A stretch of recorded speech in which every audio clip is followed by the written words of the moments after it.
Esta edición del Foro Nacional del Transporte de Mercancías es muy especial, porque cumplimos 25 años y el foro se llevará a cabo por 20ª ocasión. Vamos a recibirte con las medidas óptimas de higiene para tu tranquilidad y seguridad. A tu llegada al aeropuerto, personal de ANTP te dará la bienvenida para proveerte con medidas de desinfección para ti y tu equipaje. Recuerda que, en los aviones, el flujo de aire con filtros High Efficiency Particulate Air, EPA, circula desde el techo hacia abajo, como en los hospitales, sin condensación de gotas como en los ambientes interiores normales.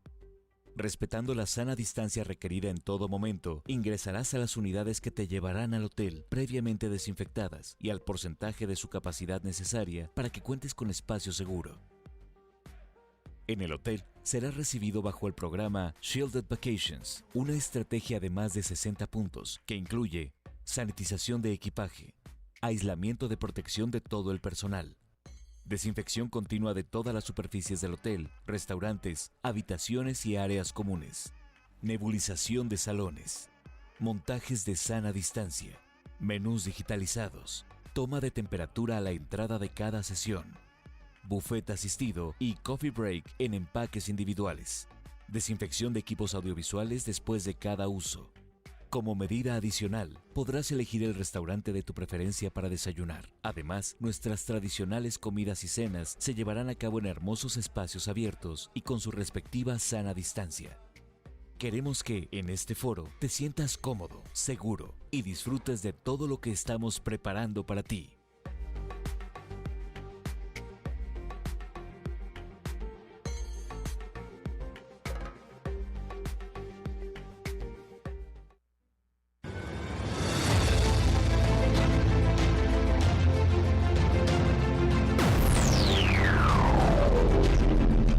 Con gran satisfacción y mirando al futuro, SSA México celebra 25 años de contribuir al desarrollo de puertos y de transformar las operaciones portuarias en favor del comercio exterior nacional. Nuestro liderazgo tiene fuertes pilares integrados por innovación, experiencia, atención al cliente y enfoque de servicios especializados para el manejo de automóviles, carga general, contenedores, cruceros en 7 puertos del país. Iniciamos nuestra trayectoria en México en 1995 en el puerto de Manzanillo, para convertirnos hoy en día en la terminal de contenedores mejor equipada del país. Hoy, refrendamos nuestro ímpetu y determinación para trabajar por México, invirtiendo en infraestructura especializada de alta especificación, tecnología de vanguardia y un alto desempeño de nuestros sistemas. Nuestros valores enfocados en el crecimiento a largo plazo como líderes en la industria nacional garantizan la competitividad y desarrollo tecnológico, respetando al mismo tiempo los recursos naturales y el medio ambiente. En SSA México, seguiremos trabajando por un futuro más brillante.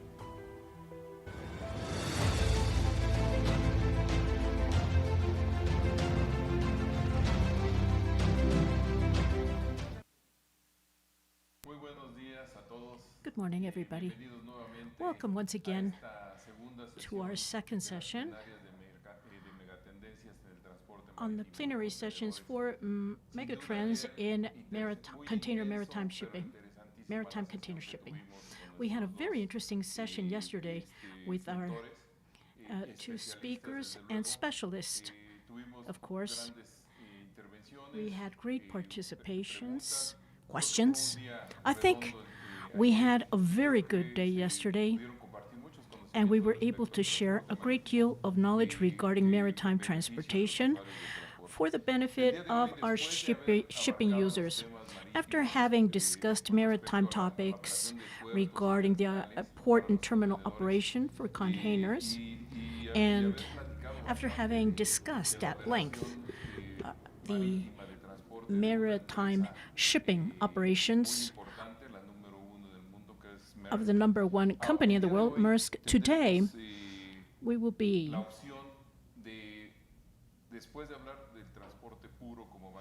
after speaking about transportation and maritime transportation, today we will be discussing the combinations of shipping and how maritime and land transportation and intermodal and vehicle transportation complement each other. So today our discussions will be super interesting. So we have two for the price of one. So today we have three interesting speakers, which we will introduce in a few moments with their profiles. But Asia Kwanyi will be talking about global trends in container shipping and the global offer and demand. Is there scarcity? Mark will be responding to these questions, short and long-term views regarding transportation cost from Mark's perspective. And as a publisher, and he will be discussing this from his perspective. Carlos will be talking about the transportation market in the United States and logistics, the opportunities to redesign the supply chain through this combination of transportation, media, and of course, IT that enable the supply chain. And Consul Jonathan Chait will talk about the diplomatic view of the Mexico-U.S. trade and how maritime, short-distance maritime transportation, a very ambitious project led by the consul, will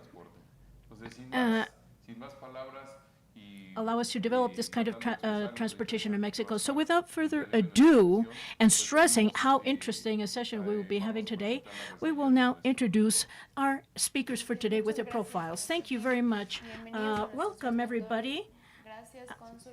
Thank you, Consul. Thank you, Mark, for joining us today.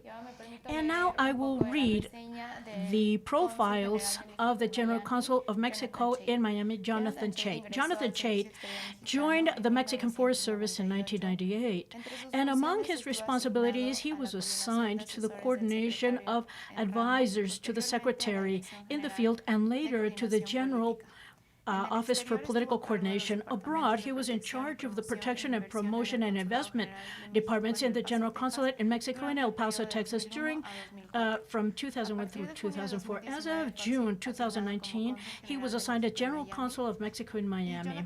Jonathan Chait obtained a degree in Latin American Studies at the California State University at San Diego, as well as a master's degree in Diplomatic Studies at the Instituto Matias Romero of Diplomatic Studies and International Studies in Spain from 1995 through 1997, respectively. And in 2009, he did he obtained a postgraduate degree in cultural policies and cultural management at the Autonomous University of Mexico and the Organization of Ibero-American Studies. During the summer of 2011, he participated in the public diplomacy seminar at the University of Southern California. And we also have Mark and Mark in Washington, the consul in Miami, and Carlos. My good friend Carlos is here with us today on set, and I will introduce him now. Carlos Godinez is Commercial VP for Mexico and General Manager in the country for Celtic in Intermodal Division for Transplace. He is in charge of commercial development and leads the sales team in the country and offers all Transplace products. He also is in charge of profit and loss, of profitability growth, commercial strategy, and the execution of the recently created Intermodal Division under Celtic International, one of the largest IMCs in the world. Carlos has a degree in international business, which he obtained at the Tec de Monterrey, and has international studies at the University of Wisconsin-Stout, also a degree in project management from the Tech in Mexico City. More recently, he obtained earned an MBA in global business at the Thunderbird School of Global Management at Glendale, Arizona, in alliance with Tech. Carlos has received several academic awards in Mexico and the United States. He is a speaker at congresses and forums on national and international logistics. He has received the National Logistics Award in 2012 and is an active member of the Mexican Association of Intermodal Transportation between 2014. Thank you very much. And now I will introduce Mark Sarkonji. He leads specialized communication medium junk in the industries of international supply chain and container shipment. His analysis and work have been quoted in means such as the BBC, The Economist, PBS, Nightly Business Report, NPR, Al Jazeera International, South China Morning Post, and USA Today. Welcome, Mark. And now we will give the floor to the consul, Jonathan Chain. Kindly begin your presentation. The floor is yours.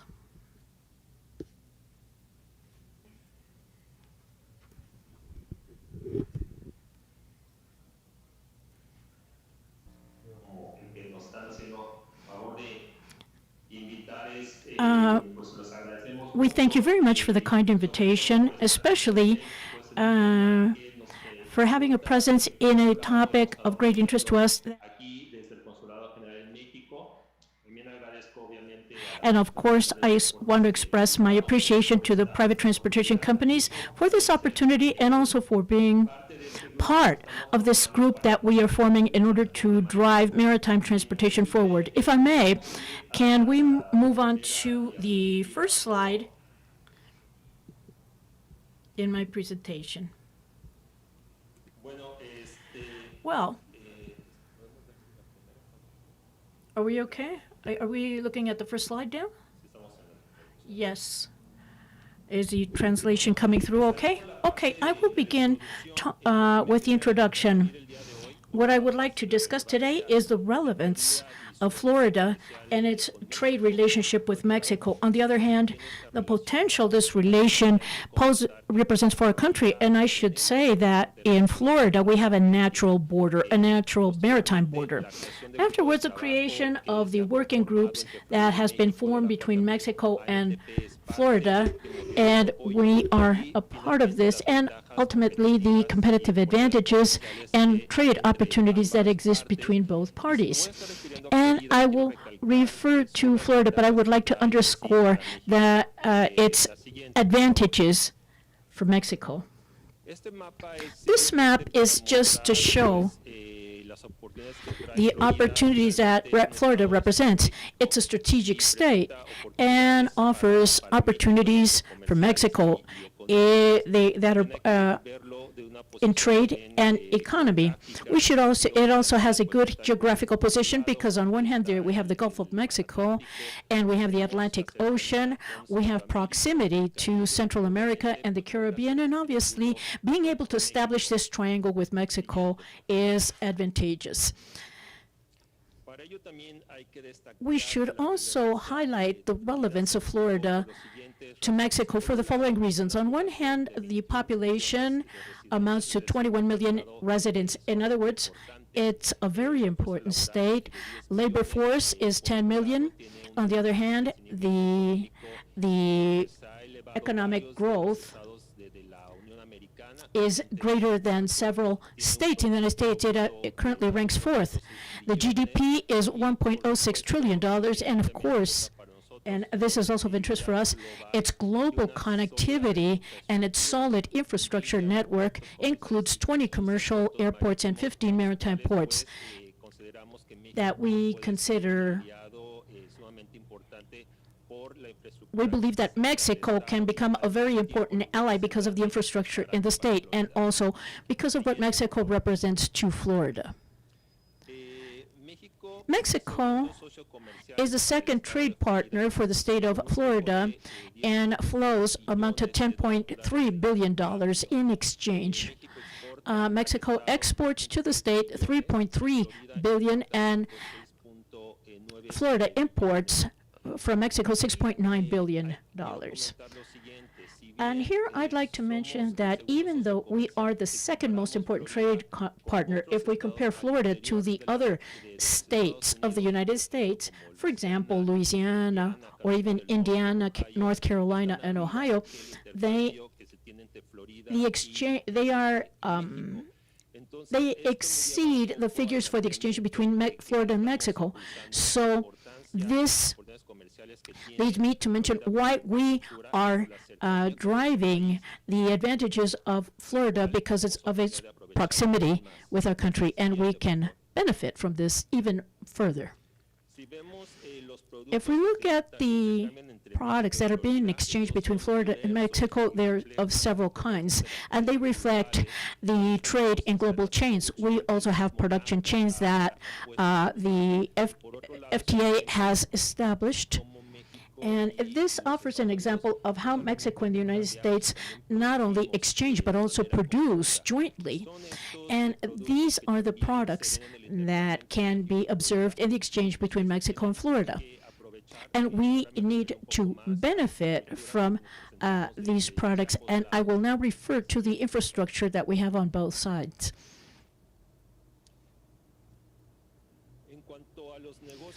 In terms of business, here we're showing the Mexican investment in Florida is increasingly important. 761 Mexican businesses in Florida from different sectors that represent more than 10,000 jobs in the state, and obviously the presence is increasing and becoming greater. Therefore, maritime transportation is basic in order to continue driving what both parties are doing.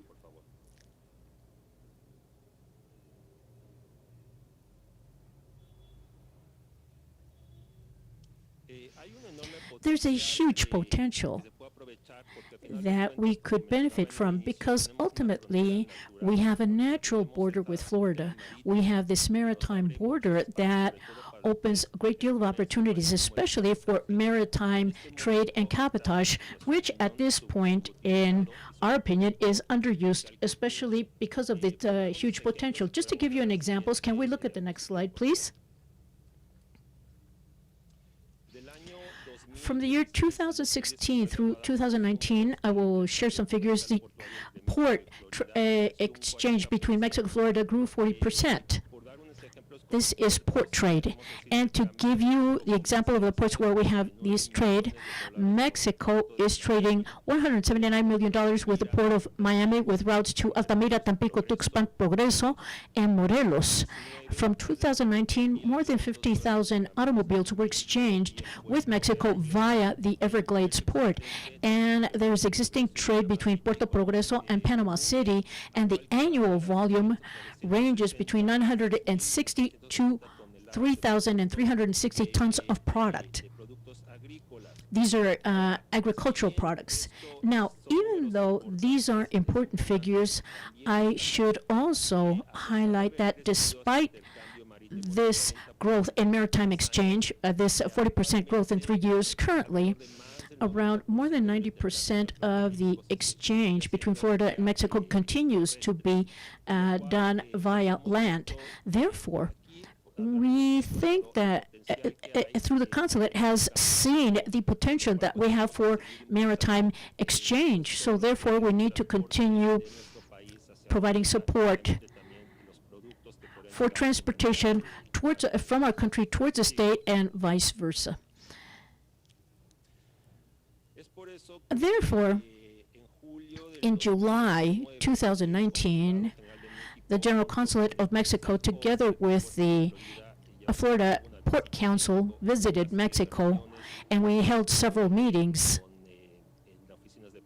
in the offices of the presidency, also with SAR, and in order to promote this exchange that we all agreed could be increased visibly.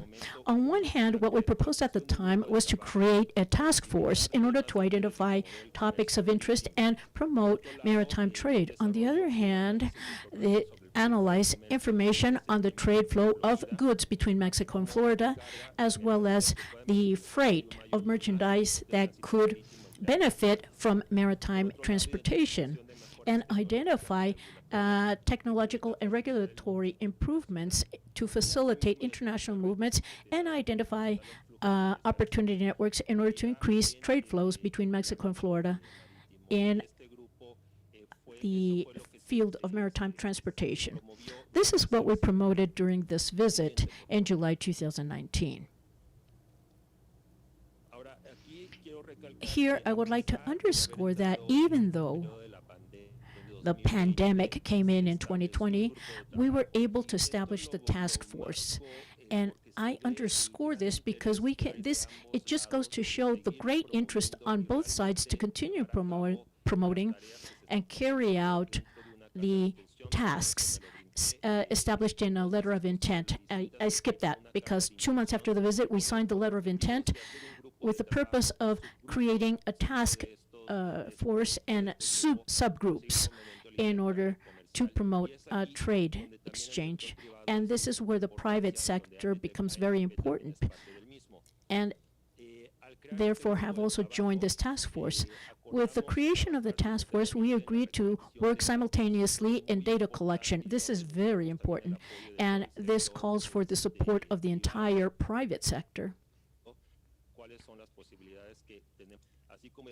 And identify cargo, what kind of products, their origin and destination, and organize these task forces in order to make progress in more specific topics.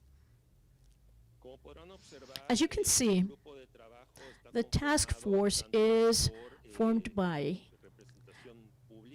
public representation on one hand, and the part of Mexico we have the Ministry of the Economy, the Foreign Affairs Secretariat, but I would like to underscore the private sector such as ATP, CONCAMIN, ANIERM, which at the same time has its counterparts in Florida. The purpose is to allow the public and private parties to flow and work together in order to reach the trade exchange that we want to accomplish. I would also like to underscore that even though we know that there were changes in the merchant marine after despite these changes, we have been in contact with the new leaders of merchant marine, and we have the commitment to continue giving impulse to the task force. And we have held several meetings in which we have also participated.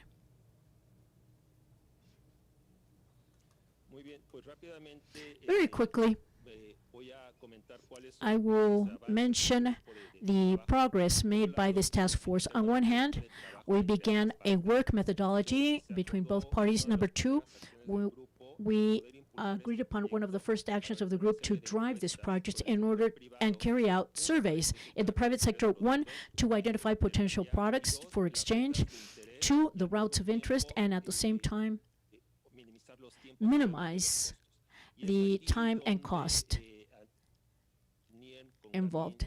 Here's where ANIERM, CONCAMIN, and ANTP launched surveys or questionnaires to their membership because we need your information and your research, because these hard data will allow us to improve and identify where the opportunities are.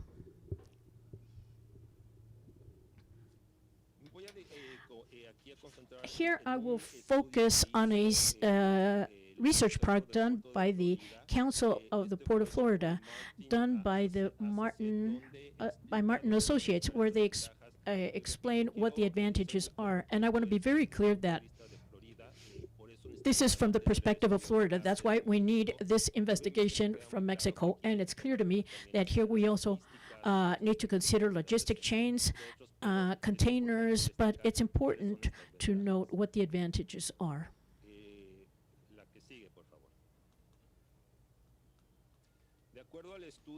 According to the study, there's a reduction in costs, and this reduction depends upon two factors: the port of arrival in Florida, that can be Orlando, Jacksonville, and the percentage of empty containers returning to Mexico.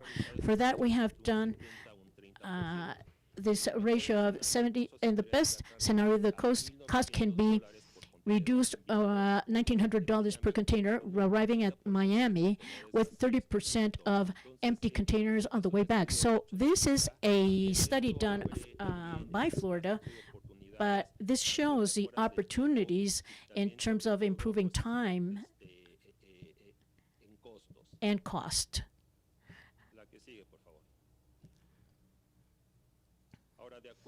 According to this, we're proposing, on one hand, we have the transit time savings, 3-day savings for the ports in southern Florida, or 2-day savings for the markets in northeastern Florida. 2, safety and security, and also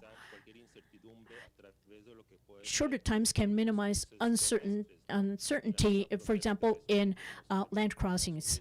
3, savings in logistical costs, eliminates certain costs associated with trans-border traffic and also paperwork, and on the other hand, a decrease in the needs for devices, for example, ELD.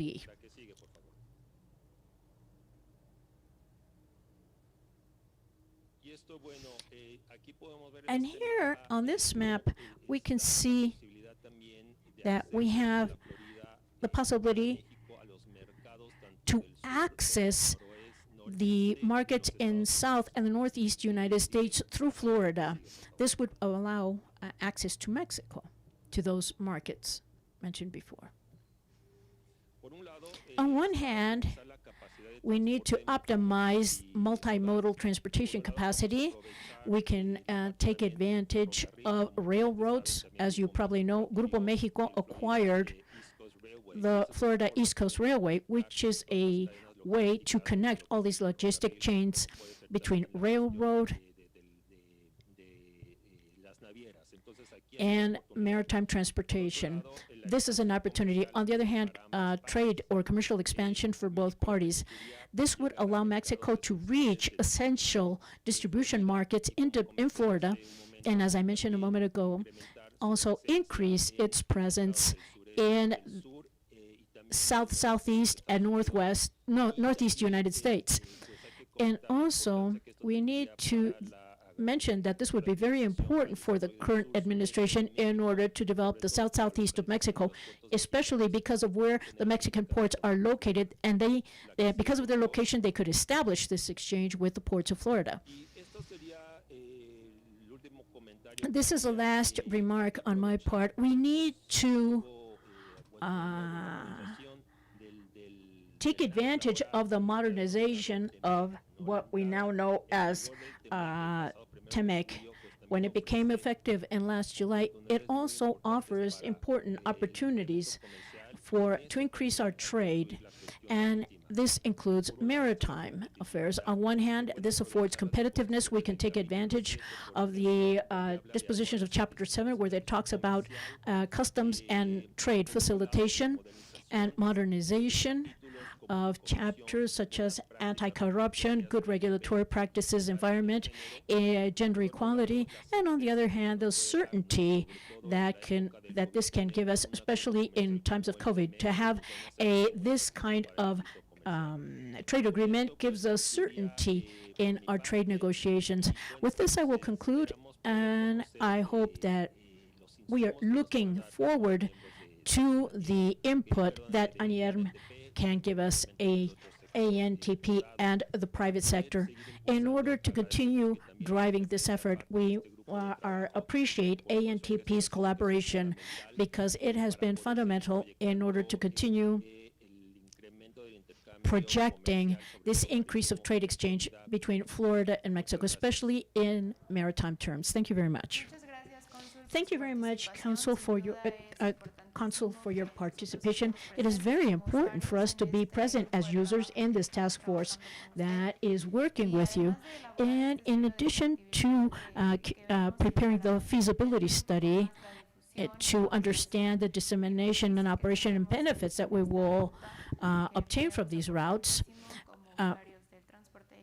we can contribute a great deal as users of container transportation. Thank you very much for your participation. Now we will hear from Carlos Godínez. Welcome. Thank you very much for participating with us. Thank you. Thank you. I want to thank the people from ANTP for the invitation. I'm very happy to be here. And now we were going to talk about tactics, what the council just shared with us, how we can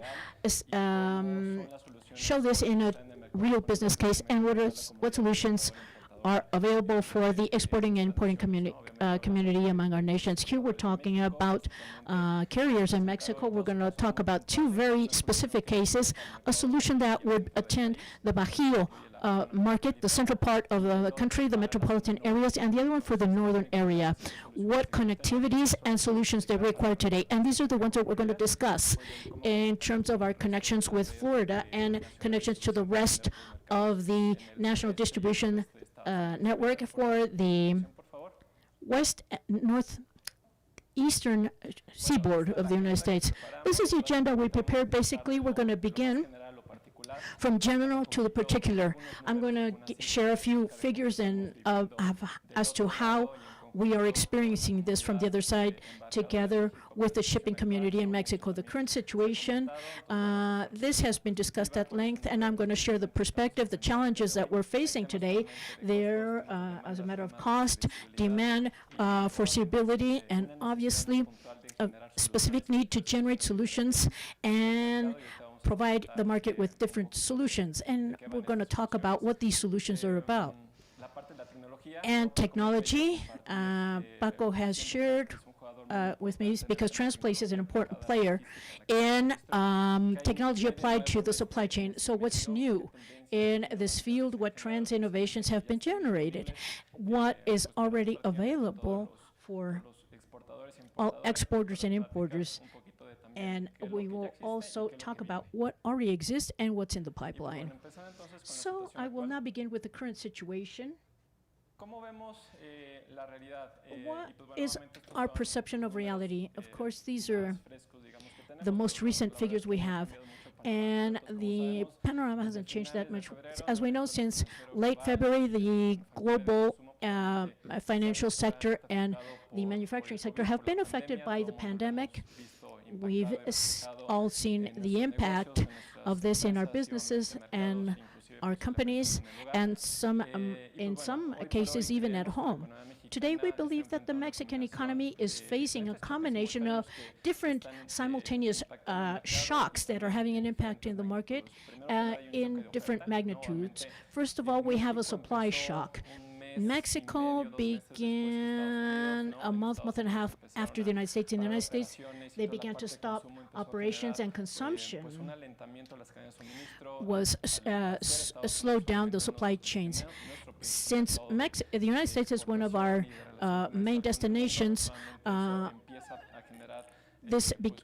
one of our most important trade partner, it began to generate problems in the supply chain in Asia. The inputs have some kind of added value and go to the U.S. market, but the lack of the supply caused manufacturing plants to stop, and this, of course, affects us in our national consumption. And the import of finished products in Mexico for sale and general consumption wasn't impacted until May, more or less. That's when we began to suffer the impact of consumption in Mexico because of the lockdown and everything we experience on this side. And evidently, this supply and demand shocks brought about financial consequences. Projects, investments, plant expansions, manufacturing expansions, it couldn't grow. I have many retail clients, but they had to delay their investment projects, for example, in new stores, because of the uncertainty generated in the market. And once again, in GDP, we've all seen the impacts. These are the data for the first quarter. The expectation, and I believe yesterday, more recent studies were published by the World Trade Organization. The expectation for the first quarter is that the most developed economies were going to suffer an impact amounting to 8.2%. The most recent expectation is that many nations, especially Europe and China, will overcome this sooner and faster. Now, the expectation is minus 5% of GDP in developing economies that Mexico is a part of. We didn't do very well in this new forecast. The expectation is minus 8%. Unfortunately, Mexico is pulling these statistics downward because of the 10%. Which is the most recent figure that we have on the part of the federal government. There are many initiatives, many driven by the private side, to motivate consumption and demand so that our economic activities can go back to where they were. Obviously, unemployment, we ran a survey with many of our clients and the community, a survey that included more than 200 companies in Mexico, and two concerns were reflected in April and May. Number one, demand, and consequently, unemployment risk, the risk of unemployment. Today, there is a certain reestablishment of jobs. The government has issued new figures that are encouraging, but it'll take time to go back to where we were. But I feel that we're already on the path back. And there are two currents, and that we will discuss in terms of expectations as to how fast can Mexico go back to its former growth. Driven by a quicker reopening, I think that has been President Trump's agenda, and also because of the voting process in the United States as of late, he has focused on keeping economic activity up on the upward trend in Mexico. And this has had an impact on Mexico, particularly in exports. Mexican exports to the United States have been driven importantly or impressively as that we have never seen before. We haven't seen this in 25 years. We've never experienced what we're experiencing today. Usually the high season in finished exports ends after July 4th, or maybe early August when it's late, but we're still in October 14th, and exports continue moving very dynamically. I will give you specific real data of this relationship between carriers and freight available in Laredo, Texas, which is a main trade port, not only in North America, but one of the main trade ports in the world.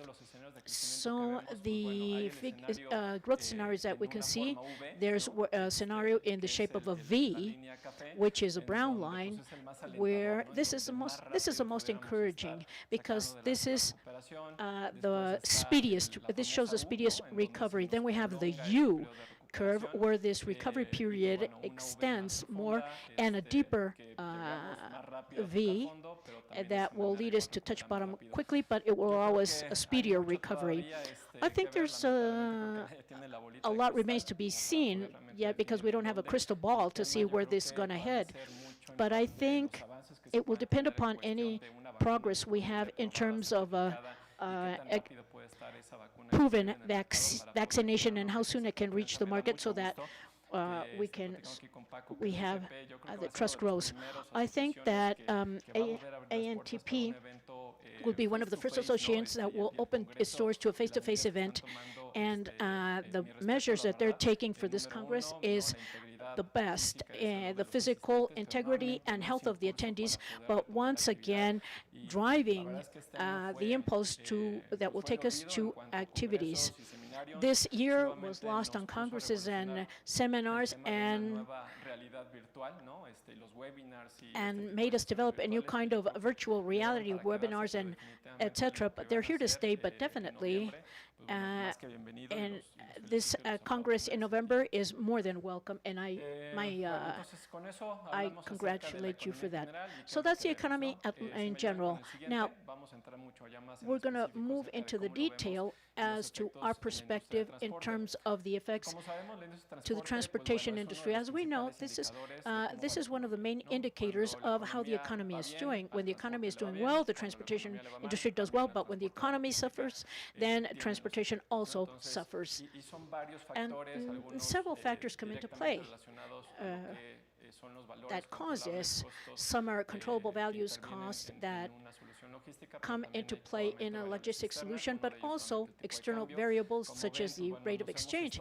And as you have seen, we have been between 21.5, sometimes close to 22 pesos as the exchange rate to the dollar. But the expectation is that there's going to be a little bit of volatility. But I believe that the result of the elections in the United States if the race isn't too close, it will also generate certain speculation that will have an impact on global markets, and definitely the exchange rates, specifically for the Mexican peso, will receive the impact of all of this. This will be temporary, of course, and eventually we will go back to normal, and we believe that our expectation is that the peso will end the year between 2021, then 23, 24, but it depends upon the economic project of our national government and how this will affect the investment projects contemplated. Of course, this exchange rate will have an impact on the commercial balance. Once importers have several clients whose business was to import to the United States and distribute and sell their projects, after the impact of an exchange rate, and because many manufacturing plants close their doors, there's no demand and there's lack of supply. So this causes a decrease in import volumes. If in general Mexico already had an import imbalance in its commercial relationship in terms of number of shipments, not so much a monetary value, but the number of shipments that exit the United States to reach to Mexico, this grew at levels 10 to 1, 20 to 1, in some cases even more. So today, the challenges we see are that all these red dots on screen are dots where there is high demand, and if we placed a triangle there, it's the Monterrey, Guadalajara, Mexico, Puebla triangle, and everything in the middle, with a few dots outside of this triangle, Tijuana, Hermosillo, in some cases Ciudad Juárez. These are net exporters, and they have felt the effect of these, they have felt the impacts of this situation. What is the transportation community doing? Well, establishing a fair price for these exports. So many clients have had to pay for empty vans, people who transport Mexico City, because Mexico City was an importer, but now the products don't go to Bajío for exports, and people who are doing imports in the Valley of Mexico are having to unload empty containers with the cost that involves. And on the border, everything, there are a less number of empty containers. We move with a Mexican container to the border, and from there it moves to a U.S. container, and the relationship between available containers of the operators versus the amount of freight available for an operator will be discussed in the next slide. And there we have observed an incredible gap. The gap has been huge. And here we can see that ratio between operators and available freight in Laredo. This is something that we experience every day. We move close to 500 shipments every day in shipment in our customs business. And this is as of last Friday. We have 835 freights or shipments and only 14 trucks available. So the freight ratio per truck is 60. We had 60 loads per truck available. So what are lines and carriers doing? Well, they're choosing which freight they want to move. The best paying freights, the ones that are closer to the next destination point or even to their home. We should recall that carriers in the United States have long routes, so they choose one. For example, if I live in Memphis, Tennessee, well, I'll grab the freight that takes me there, and I stop by and see my family, and I don't accept a freight for California. So the waiting times in Laredo and almost all border points have exponentiated. There are freights that take a week, week and a half to reach their destination. So we need to consider this in the solution that we're going to propose. For example, more than 90% of the traffic between Mexico and Florida is moved by land. But once they're on the truck, it's quick, 4.5 days from Mexico to Florida, but it's taking you at least 3 or 4 days to wait for a truck available in Mexico for transportation, and when you reach the border, another 5 to 7 days to wait for a carrier that's available. So the traffic amounts to 15 days. So a maritime solution and a short route will become very competitive in this situation. And we don't think that this situation on land transportation will revert in the near future.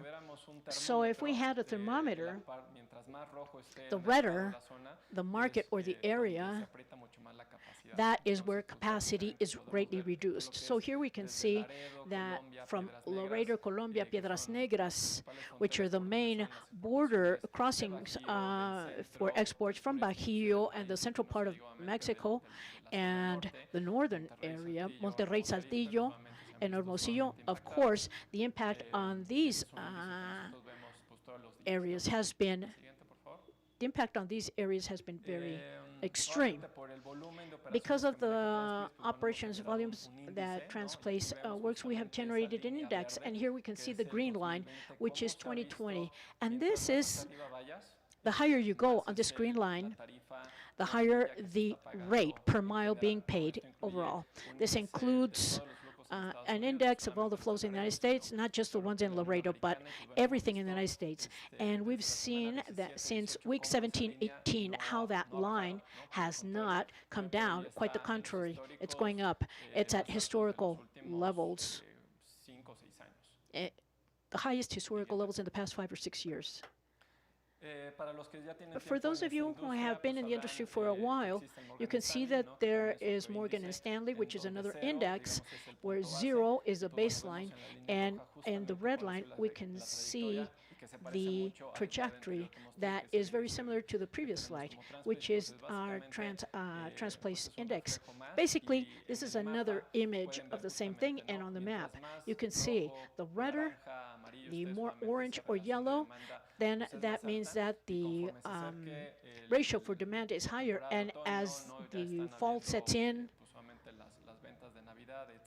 and Christmas sales start setting in, this map will become increasingly red and orange in practically all states and regions in the United States, not to mention Mexico.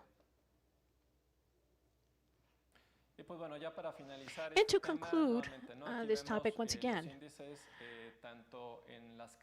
the index is for freight, regular dry land freight.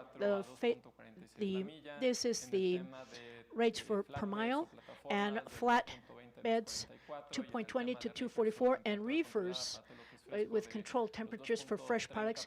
The rates have gone from $2.30 to $2.58 in October. So the growth here is important, 20s, 30s, 40% increases.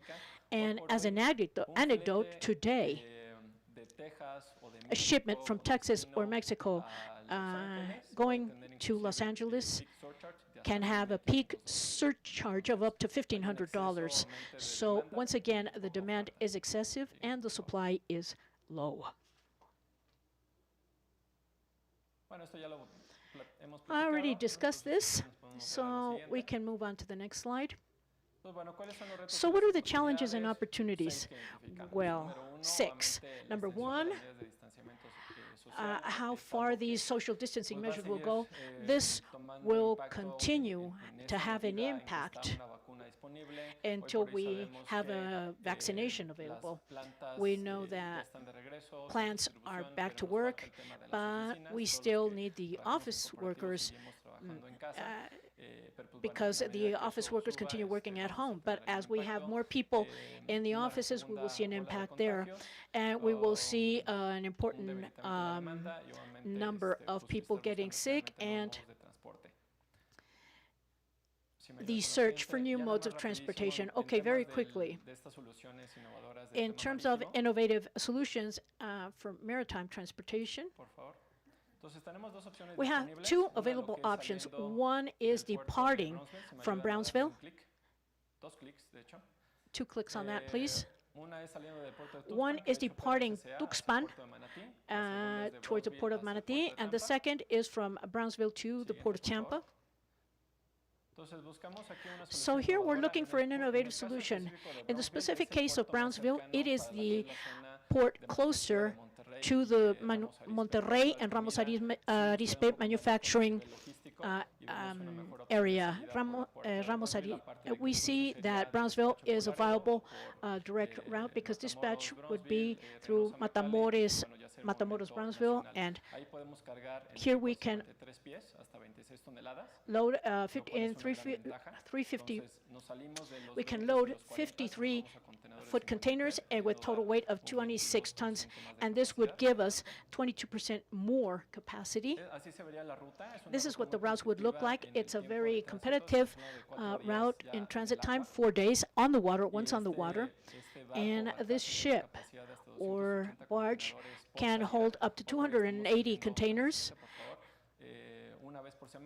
We have the route once a week. We're starting with the service. We've been running it for about a month and a half, and we're close to 160 containers for every trip. This has been welcome because of the need to serve the U.S. demand. Route and coverage very similar to what Council Jonathan showed between Florida, and part of the shipment is being unloaded to vans for Florida or intermodal containers in the FEC or CCX networks, and from there we move this freight to the southeastern United States, the Carolinas, Georgia, the entire southeastern United States. In terms of benefits, here the comparison, yes, you can reach it.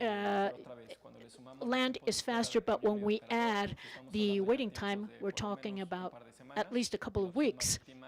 Whereas a maritime option, you just add 2 days in Mexico, 1 for delivery in the United States, so we can reach the market in 6 to 8 days very quickly. All of our transportations are CityPack certified because this is a market need, and obviously all containers have a GPS device for tracking.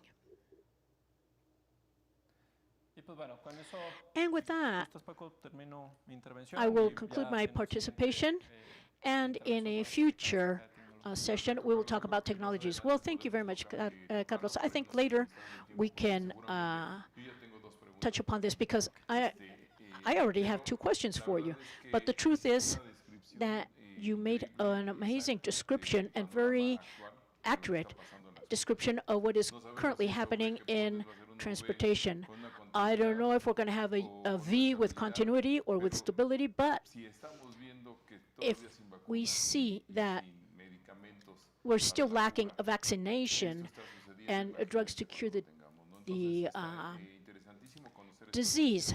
So, but if the outlook is becoming more positive the way we are, just imagine once we have medication. Now we will listen to Mark Sakonji. Thank you very much for joining us. Can we... Hi, good afternoon. Buenas tardes. Hi, my name is Mark Sacconi. I'm the executive editor of the Journal of Commerce. It's a nearly 200-year-old publication that is focused on providing shipping intelligence through news and analysis and data to participants within the containerized supply chain. So that includes everyone from the container lines themselves to the shippers or the beneficial cargo owners, to trucking, rail, and all of the different links in a containerized supply chain from origin to destination. We have a JOC.com has a daily membership-only website that I encourage you to check out, and I believe some special discount offers are going to be made available to attendees of this event. We also host various events around the world, with our signature event being the Trans-Pacific Maritime Conference in March in Long Beach every year. That's the top container shipping conference in the world, attracting more than 2,700 people annually. This year we will be doing a virtual event, and it will be free to all attendees. So I really recommend checking that out. It will give everyone a good view on where the container shipping market is headed into 2021. I'm pleased to be here to provide you a little bit of a breakdown of what we're seeing in the container shipping market. If we could have the next slide, please. All right, so before we talk about what's happening now, it's very important for us to understand what has happened in the last 5 years or so that has gotten us to that point. And we really need to look actually about 10 years back. And if we look 10 years back, right, after the eve of the financial Great Recession, we saw the container industry was in really bad shape. For years, they had been ordering mega ships, so that's much larger vessels, because they were seeing healthy growth in container trade globally, but particularly on the Trans-Pacific lane and the Asia-Europe lane. And the demand for building new ships was mainly about lowering the economies of scale. Since the highest operating cost for container lines is fuel, they saw those costs rising, and they said, if we can build bigger ships, then the economies of scale of an individual container slot will lower. And then the Great Financial Recession took place, and as we know, container trade and the economy suffered as a result. So the container lines were stuck with a lot of ships they had more capacity than there was demand. And rather than the industry realizing that and then holding off on adding new capacity, what started was really kind of almost an arms race, in terms of each carrier was trying to get bigger vessels so they could be more economically efficient than their competitors. Now, this looked like kind of a dead end for the container shipping industry, largely because of that overcapacity really pulled down spot rates, and it pulled down contract rates. And as spot rates and contract rates fell, then so did the earnings and the profit margins of container lines. So we saw a lot of carriers going into the red, and there were concerns about whether some of those would even survive. In fact, in 2016, we saw Hanjin Shipping collapse after failing to get renewed support from the South Korean government. So that was a real warning sign. But what's happened in the last 5 years is that we've seen massive consolidation. We've gone from about 20 major container lines plying the east and west trades to about 10 carriers. And not only has the number of major carriers shrunk, but the major carriers have also been scooping up small regional and feeder container lines. So there's been a massive wave of consolidation. And part of this was because of sovereign governments pulling back their support for certain container lines. Also, it was just some mergers and acquisitions. If you look at, say, China Shipping and Costco merged into one carrier, we saw APL acquired by CMA CGM, and we saw the 3 Japanese carriers pull their container lines together for the Ocean Network Express. So we have a very, very different picture now. There's far less competitors in the container trade. And what that's doing is that's allowing them to achieve profitability that we haven't seen in many, many years. As I note in the slide, they had their most profitable quarter in the second quarter since 2010. Now, part of that was because some of the bunker fuel prices, which is, as you may recall, I said was the highest operating costs for a container line, those have fallen. And they've fallen unexpectedly because there was a lot of expectation that with the new International Maritime Organization's rule on low sulfur fuel, requiring no more than 0.5% sulfur emissions starting on January 1st of this year, that fuel prices would go up significantly. But that hasn't happened largely because of the crash in crude oil prices, largely a result of the COVID pandemic. So they've been helped by lower fuel prices. And we'll talk a little bit more. The big theme here is that even though the volumes have not fully recovered, the container line's ability to better match capacity with demand has allowed them to keep spot rates elevated, and the same is going for contract rates. So we're seeing a major change that's happening in the container industry. And based on our reporting and what we're seeing from analysts that we trust, we are actually expecting the container shipping industry to have an even more profitable second half. That's largely because some of the demand is coming back. as the European and US economies see more demand for imports. But it's also because of the traditional peak seasons in terms of getting ready for holiday season. So they're already going to be seeing more demand. And that capacity discipline in the sense of matching capacity to demand is holding fast. So we're expecting in generally that spot and contract rates are going to be staying elevated. The real big question, of course, is what 2021 is looking like. The industry is kind of split there. There's some folks that are seeing signs of container strength and strong imports into Europe and into the United States, holding through into the new year and even bumping into the Lunar New Year celebrations of early 2021. Whereas others are warning that there could be a snapback in demand and the economies because of continued flare-ups of the COVID pandemic. But ultimately, I will say that the container shipping industry is on far stronger ground over in the last couple years. And for beneficial cargo owners, that's a little bit of a mixed blessing. In one sense, it means that their rates as a whole are going up. But it also means that if the carriers are going to be able to have better profitability and be more stable, then the container service as a whole will improve.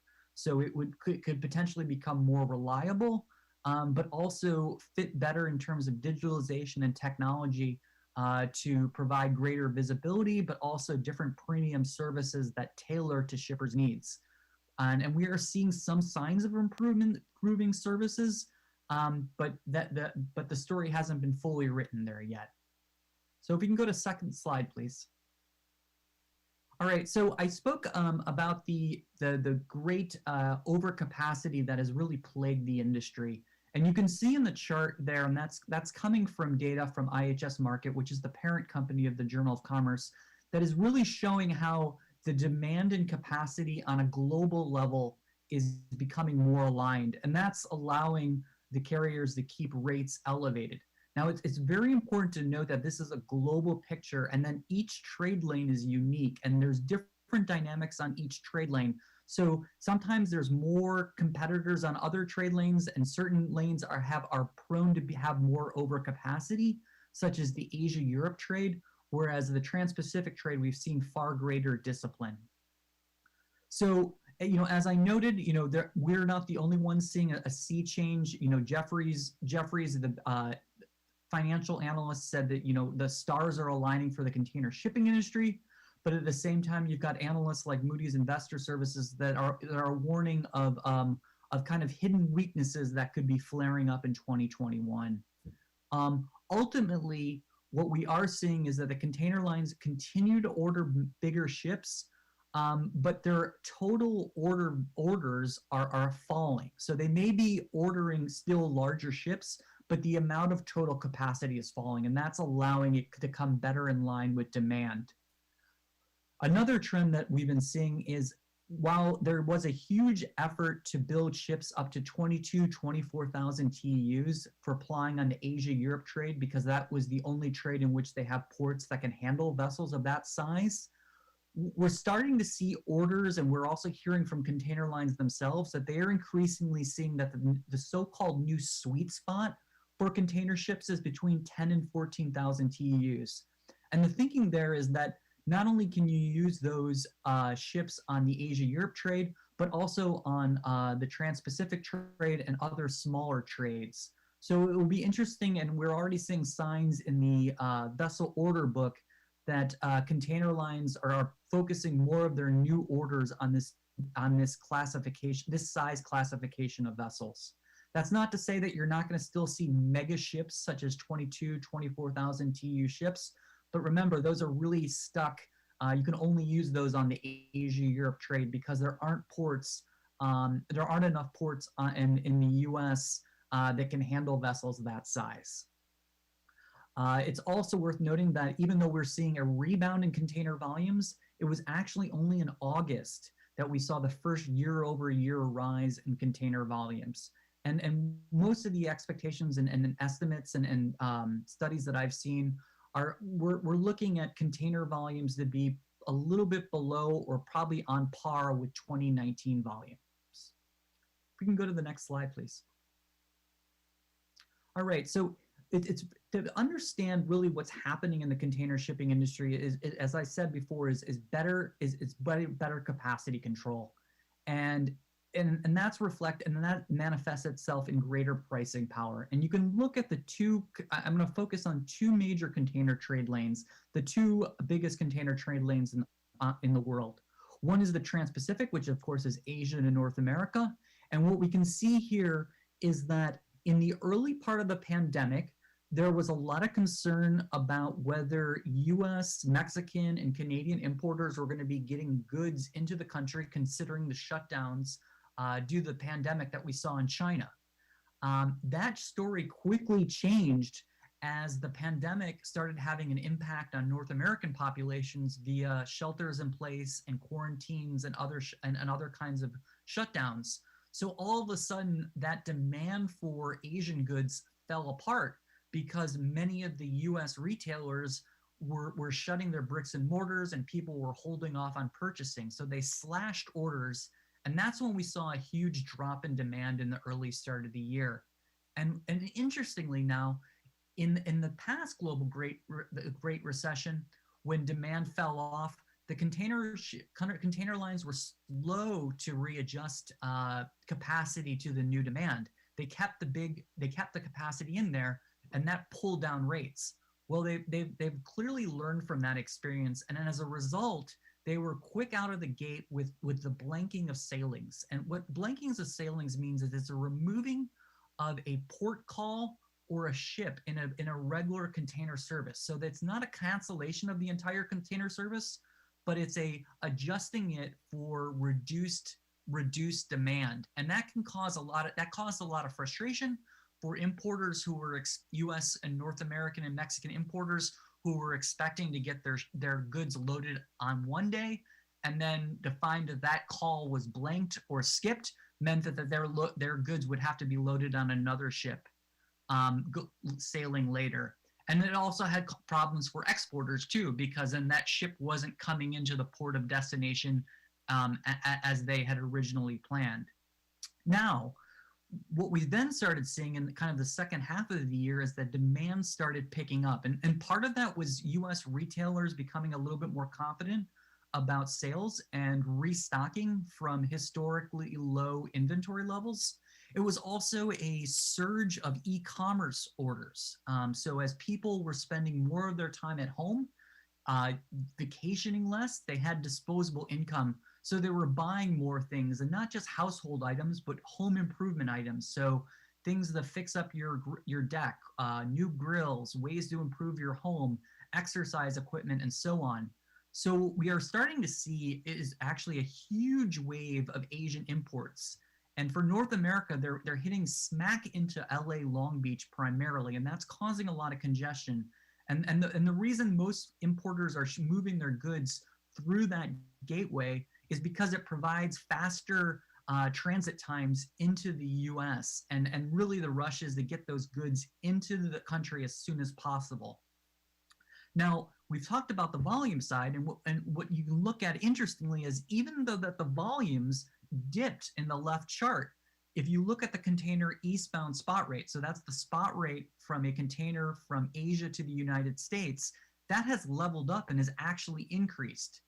And even as the container lines have added more capacity, including removing those planned blank sailings and then adding extra loaders, so those are kind of ad hoc services for increased demand, they've still been able to keep capacity matching to demand, and the demand has been so strong that it has kept those spot rates elevated.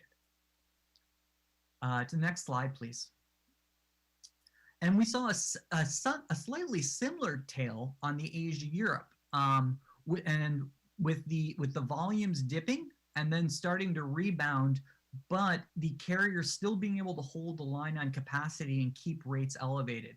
And that's why we're even though that the Asia-Europe is considered one of the most volatile trades, partly because of the number of players plying it, but also the amount of capacity that is continually injected into the trade. Even on that very volatile trade, you can see that the spot rates have stayed elevated, And there's a lot of indications from analysts and other carriers and BCOs that contract and spot rates will remain elevated on this trade.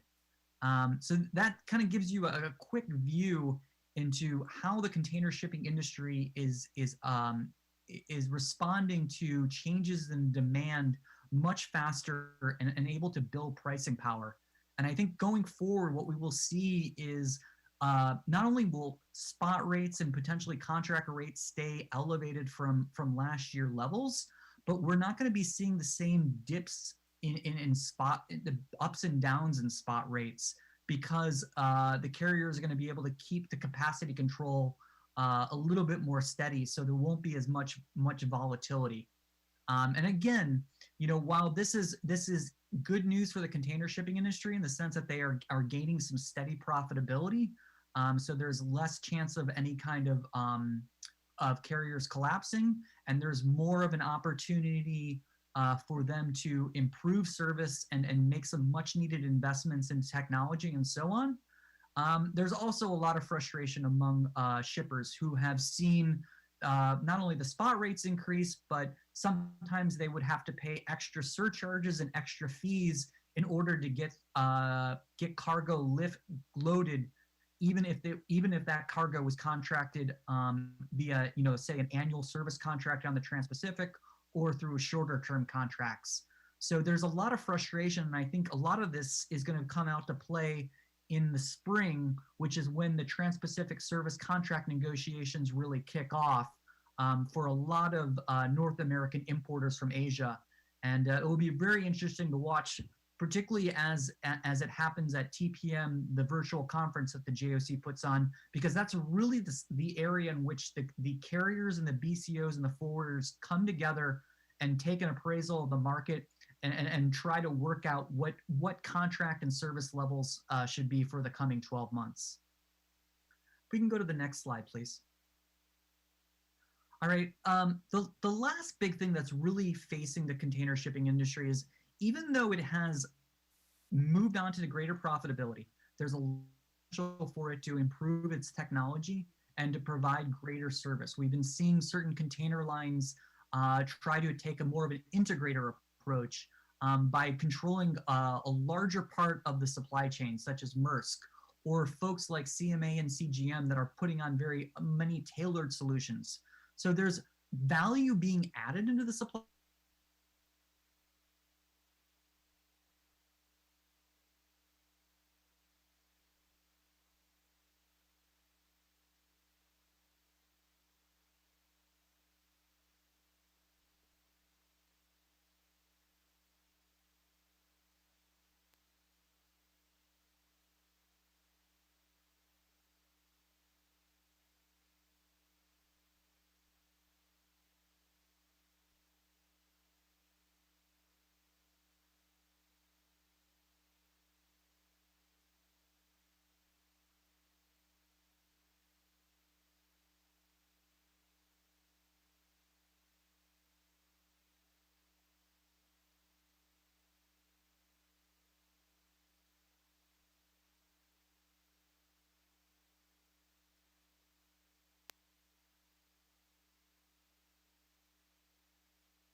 Go back a slide, please. So for shippers, what this means is, they need to be watching closely to see how the container shipping industry adapts to these challenges. In the meantime, we're seeing forwarders such as Kuehne + Nagel and DHL Forwarding offering new products that allow shippers to take to make shipment choices or ordering choices that have a lower carbon footprint, particularly for less than cargo load, less than container load services. What is really going to be interesting, though, is whether we're going to see cargo owners really start to be willing to pay more for so-called cleaner cargo moves. In the past, the major shippers, whether be Walmart and IKEA, they've all been for reducing their carbon footprint as the C-suite and their investors require them. But normally they would balk at paying more for a reduced carbon footprint. So we see these calculators and some of these small options as encouraging signs, but ultimately it's going to have to come from not only the shipping industry and governments and nonprofits finding a new way to hit these zero emission targets, but it's also going to come out of the changes of the companies and how they serve their consumers, who are increasingly asking them to reduce their environmental footprint, even if that might mean some of their products having a higher cost. So that's a really, it's kind of a whirlwind presentation of what we are seeing in the container shipping industry. I believe we have a few minutes, so I'm happy to take any pressing questions.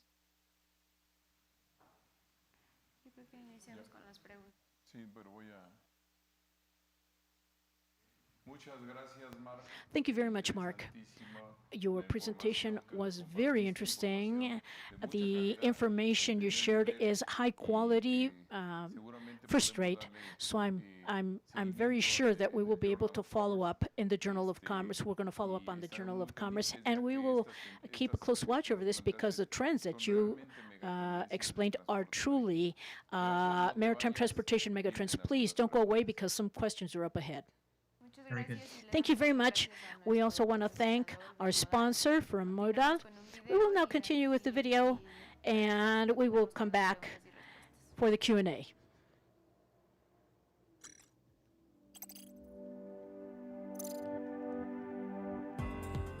Cuando nuestra carga es transportada a través del ferrocarril, no escapa a las leyes de la física, ya que hay movimiento constante y, aunque es menor que en carretera, existe. Para garantizar la integridad de nuestra carga, prevenir accidentes y aprovechar los beneficios del transporte por ferrocarril, es muy importante tener presentes estos 3 sencillos pasos. Distribuir el peso uniformemente. Los contenedores transportados vía ferrocarril deben concentrar el peso desde el centro a los costados y no concentrar la carga en algún costado, como se acostumbra en flete convencional carretero, ya que las grúas que hacen la maniobra de chasis a carga de plataforma de tren pueden desequilibrarse si la carga no está correctamente distribuida. Fijar la carga para que no se mueva hacia los lados. Fijar la carga para que no se mueva hacia enfrente o hacia atrás. Recuerda que un pallet armado correctamente con la carga y sus elementos de sujeción hacen una unidad fuerte. Un pallet fuerte y resistente es clave para la protección de la carga. Es probable que un pallet débil o pobre no resista a los movimientos y se terminará por dañar la carga, ya sea transportado por intermodal o carretera, y en el peor de los casos puede causar un accidente. En V-Modal tenemos especialistas para la distribución y aseguramiento de la carga vía intermodal. No dudes en contactarnos para generar un diagrama de carga adecuado. Estamos a tu servicio. V-Modal, los especialistas en intermodal. Somos ferrocarril. Intermodal, V-Modal. Ferrocarril, V-Modal.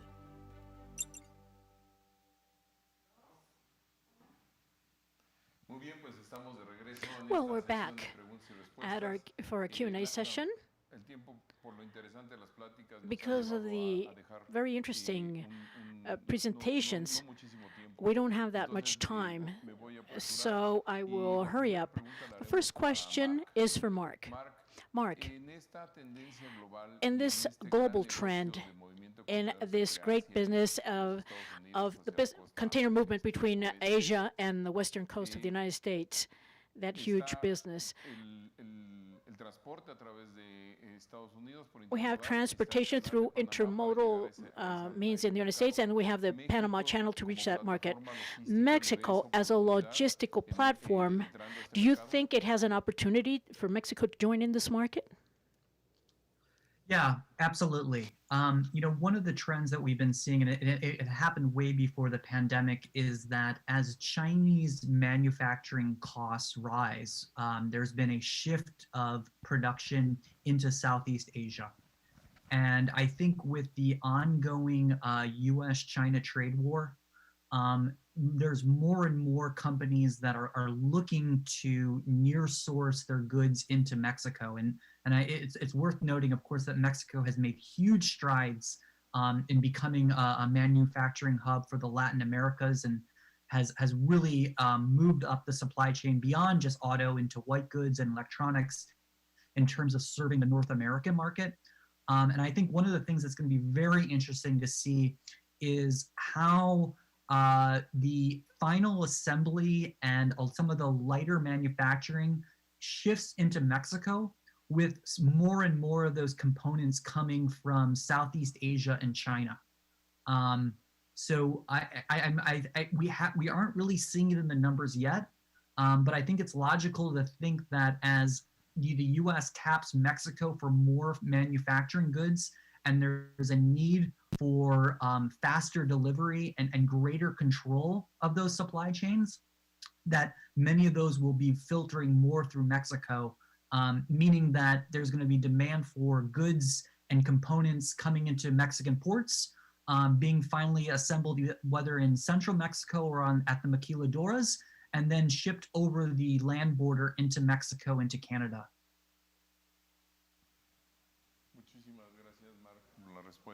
Thank you very much, Mark, for your answer.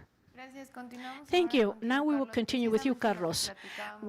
We mentioned before that we were going to be talking about technologies. What is the purpose of a logistical control tower in terms of increasing transportation efficiency? Well, basically, it's a clear trend in the Mexican market. If your business is to manufacture the best toothpaste or the best cereal or toilet paper, that's what you should be doing. So a control tower as such takes part of these tactical activities and transactional activities in terms of getting the trucks, traceability, delivery testing, and to produce metrics and dashboards.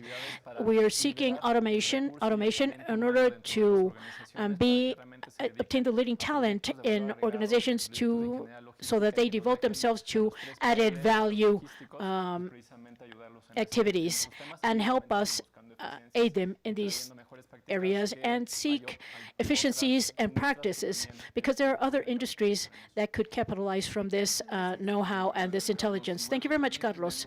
We also have a question for our consul, Jonathan. We have a question for him. In this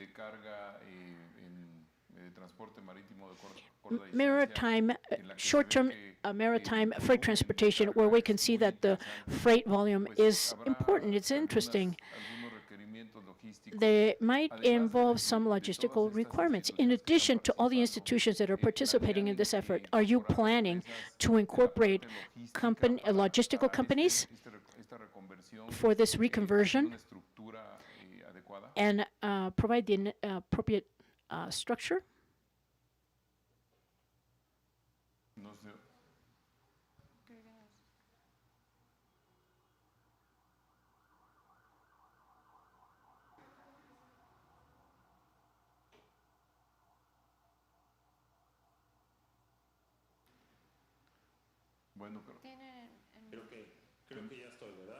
Okay, can you hear me now? Yes, thank you. Okay, I'm sorry. Thank you for the question, Francisco. Indeed, I believe that as we move forward with this group, as I mentioned before, we want to begin to set up subgroups. And I think that these subgroups would be in a position to consider what you mentioned. The stage we're at, first, it's important to collect all the information we can on routes and the products. And it's also important to consider that we need to secure Mexican fleets so that it is also a part of this process. So as we make progress, we will be able to form a subgroup with the participation of specific companies. And here is where I would like to ask ANTP to provide support with this information to accurately define who needs to be participating and promote this exchange, because I believe it is an important opportunity for trade between Mexico and the United States. Excellent. Thank you very much. I think that for our part, we will continue participating actively in these fora and with these task forces. I'm very sure we'll be able to find answers such as the one that Carlos described. It will be very interesting to look forward to these to this information. Our time is up, but before we say goodbye, we want to thank our 3 specialists for their excellent participations, mentors in maritime transportation and supply chain. Thank you very much, Consul Jonathan, for joining us. Mark Sakonji, thank you very much. And we will continue meeting again. And Carlos, thank you very much for the information you shared, and thank you for being with us. You were going to say something about the forum? Well, thank you. Yes, I'd just like to remind you that to please sign up in our forum from November 25th through 30th at the Hotel Atelier. We look forward to seeing you there. Follow us on our social networks, and we're going to have more information about the forum and the different events that we have, such as the one today. Thank you all very much, and we will now continue with a video of the forum so that you can see all the sanitation measures that we will establish for the event. Thank you, and see you next time. Thank you.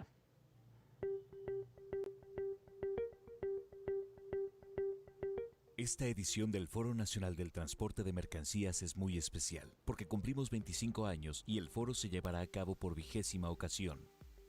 Vamos a recibirte con las medidas óptimas de higiene para tu tranquilidad y seguridad. A tu llegada al aeropuerto, personal de ANTP te dará la bienvenida para proveerte con medidas de desinfección para ti y tu equipaje. Recuerda que, en los aviones, el flujo de aire con filtros High Efficiency Particulate Air, EPA, circula desde el techo hacia abajo, como en los hospitales, sin condensación de gotas como en los ambientes interiores normales. Respetando la sana distancia requerida en todo momento, ingresarás a las unidades que te llevarán al hotel previamente desinfectadas y al porcentaje de su capacidad necesaria para que cuentes con espacio seguro. En el hotel, serás recibido bajo el programa Shielded Vacations, una estrategia de más de 60 puntos que incluye sanitización de equipaje, aislamiento de protección de todo el personal, desinfección continua de todas las superficies del hotel, restaurantes, habitaciones y áreas comunes, nebulización de salones, montajes de sana distancia, menús digitalizados, toma de temperatura a la entrada de cada sesión, buffet asistido y coffee break en empaques individuales. Desinfección de equipos audiovisuales después de cada uso. Como medida adicional, podrás elegir el restaurante de tu preferencia para desayunar. Además, nuestras tradicionales comidas y cenas se llevarán a cabo en hermosos espacios abiertos y con su respectiva sana distancia. Queremos que, en este foro, te sientas cómodo, seguro y disfrutes de todo lo que estamos preparando para ti.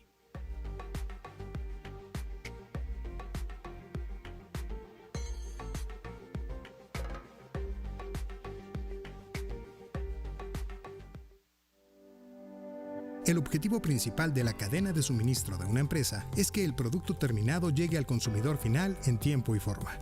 Lograr esto incorpora varios eslabones como coordinación, sustentabilidad, precisión, seguridad y el uso efectivo de los recursos económicos. Todos estos deben interactuar con armonía para garantizar su funcionamiento. Cualquier falla se traduce en pérdidas económicas y de tiempo, sin mencionar la contaminación, inseguridad y lo peor de todo, que el producto terminado no llegue al consumidor. La buena noticia es que existe el ferrocarril, que es un medio de transporte más económico y seguro, siendo la alternativa ideal para cadenas de suministro para empresas o industrias organizadas que puedan planear su logística. Sin duda, representa grandes ventajas operativas, permitiéndonos mover grandes volúmenes con menor esfuerzo. Ten la garantía de que tu carga llegará segura y en tiempo. Transporta tu carga de una manera más inteligente, económica y sustentable con el ambiente y tus recursos. Intermodal, demodal. Ferrocarril, demodal.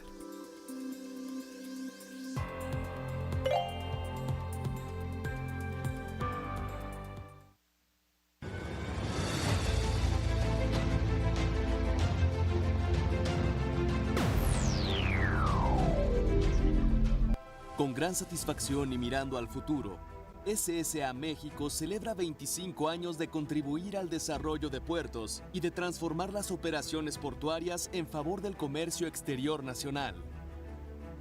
Nuestro liderazgo tiene fuertes pilares integrados por innovación, experiencia, atención al cliente y enfoque de servicios especializados para el manejo de automóviles, carga general, contenedores, cruceros en 7 puertos del país. Iniciamos nuestra trayectoria en México en 1995 en el puerto de Manzanillo, para convertirnos hoy en día en la terminal de contenedores mejor equipada del país.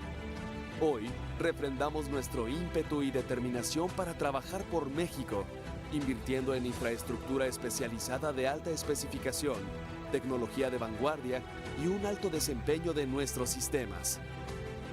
Nuestros valores enfocados en el crecimiento a largo plazo como líderes en la industria nacional garantizan la competitividad y desarrollo tecnológico, respetando al mismo tiempo los recursos naturales y el medio ambiente. En SSA México, seguiremos trabajando por un futuro más brillante.